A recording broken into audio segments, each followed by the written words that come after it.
Seguimos en TMT Conversaciones. Vamos a charlar ahora con Carolina Limbato, que es economista, jefa para las Américas de Calen International, que es una empresa proveedora de inteligencia regulatoria. Carolina, ¿cómo va? Hola José, buenos días. Muchas gracias por la invitación. Primero, ¿qué es eso de inteligencia regulatoria? ¿Para qué sirve?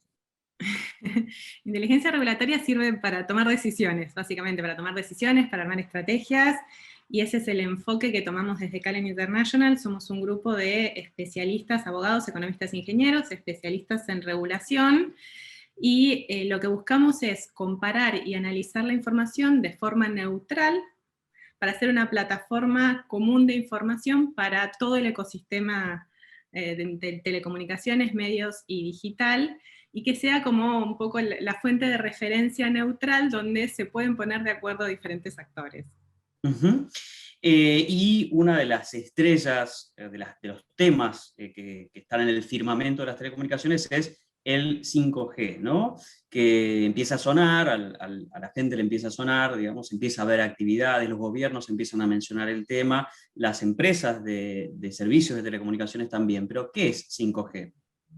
No, 5G es una nueva tecnología que viene a revolucionar un poco la industria móvil, a proveer velocidades de conexión altísimas, comparables con las de fibra óptica que puede tener hoy en el hogar, pero en telefonía móvil, e incluso dando internet fijo inalámbrico. Son dos soluciones que se den con 5G, o sea, tenemos la solución de movilidad, es tener un teléfono móvil, pero con una conexión súper rápida, y el otro lado es poder tener una conexión en tu casa inalámbrica que no requiere que llegue la fibra óptica hasta tu casa, o sea, el bucle local se conecta y tenés una conexión de calidad de fibra óptica en el hogar en forma inalámbrica.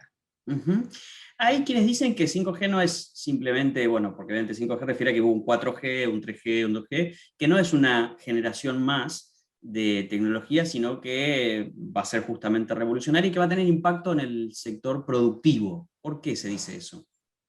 Sí, de hecho es uno de las grandes promesas y estudios que se están haciendo en temas de 5G y cómo se va a aplicar al sector industrial.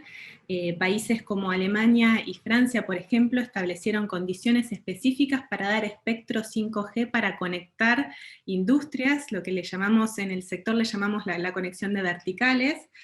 Es un caso donde, bueno, depende un poco cuál sea la solución de cada país, implementarlo directamente asignando el espectro a una industria, o donde se pueden hacer acuerdos entre industria, operador de conectividad para llevar esto, pero sí va a modificar mucho, y en el contexto de la pandemia creo que el impacto se ve reflejado porque lo que te da una conexión de 5G en la industria es la inmediatez. Entonces, vos podés manejar remotamente maquinarias, cadenas productivas, sin necesidad de estar en la fábrica, pero con la misma eficiencia y respuesta que tendrías como estando in situ. Con lo cual, en el contexto de la pandemia, esto toma una dimensión muy importante, y sobre esto hay muchos casos de estudio que se están aplicando, sobre todo en Asia. Eh, de estos acuerdos entre operadores móviles e industrias sobre cómo utilizar la tecnología 5G para mejorar los procesos productivos, para poder dar esta vigilancia remota, aplicar, a ver, y acá se aplican todas las nuevas tecnologías, se puede aplicar inteligencia artificial, blockchain, todas las nuevas tecnologías de una forma más eficiente que con otras tecnologías de conexión. Ujú. Se dice, escuchamos, sobre todo en nuestra región, que 5G es el futuro, pero hay algunos países que ya han dado esos primeros pasos y podríamos decir ya están en el futuro, ¿no? ¿Cuáles son esas experiencias y cómo se están desarrollando? Bueno, hay varios casos en la región. Vamos, si queremos hablar de América, a ver, en temas de 5G de conectividad, la verdad es que Asia está un pasito más adelante y han avanzado muchísimo. Tanto en Corea como China y Japón son países que avanzaron mucho en temas de 5G. En Europa, países como Italia, Francia, Alemania ya avanzaron en brindar este espectro de 5G y ofrecer alguna oferta comercial. e incluso desde la Unión Europea hay todo un plan de cómo implementar a nivel de la Unión Europea 5G, y en detalle en nuestra región hay algunos casos.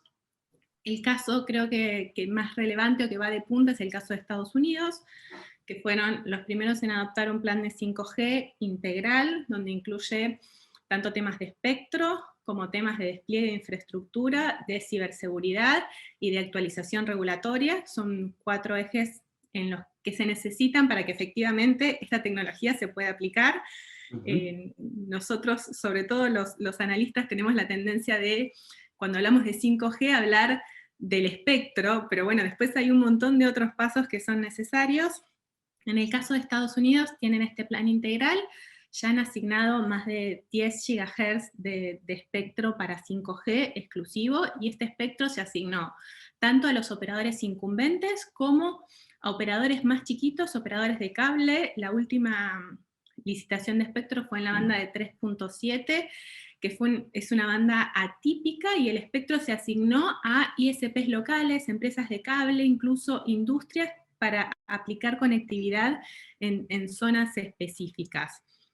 Este es uno de los casos testigos que avanzaron en la licitación de bandas altas, y si querés acá explicamos un poquito en materia de espectro. Cuando hablamos de 5G, nosotros veníamos de la 4ª generación, y el 5G lo que requiere es básicamente 3 tipos de espectro. Espectro en bandas bajas, que es el espectro que te da cobertura y que te ayuda a dar servicio en zonas rurales, en zonas más amplias.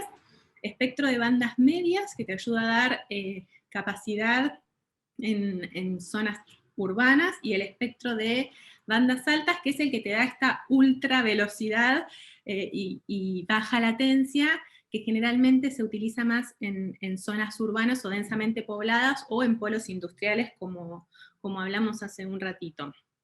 Estos son los 3 tipos de espectro. En el caso de Estados Unidos se asignaron ya frecuencias en los 3 tipos de bandas. En el resto de la región se ve como la banda media de 3.5 GHz está avanzando un poco más rápido.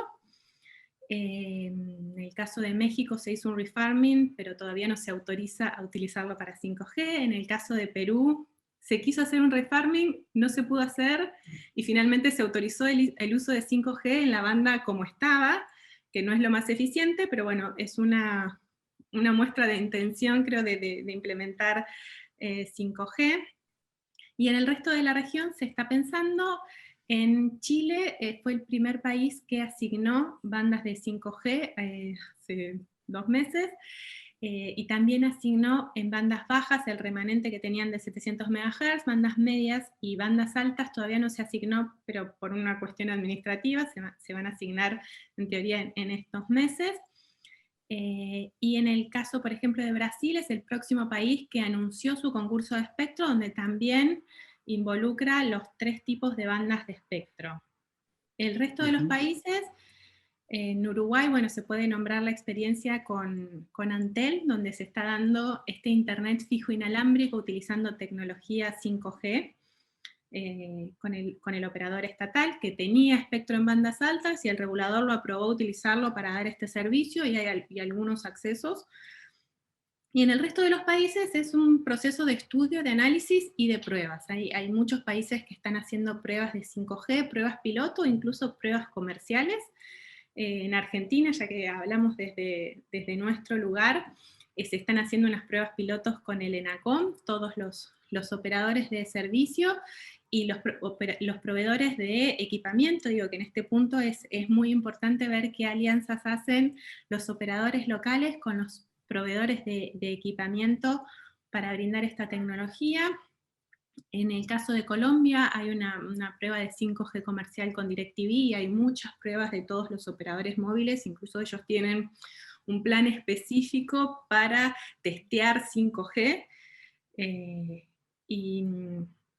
Y en el resto de los países, bueno, se va avanzando de a poquito.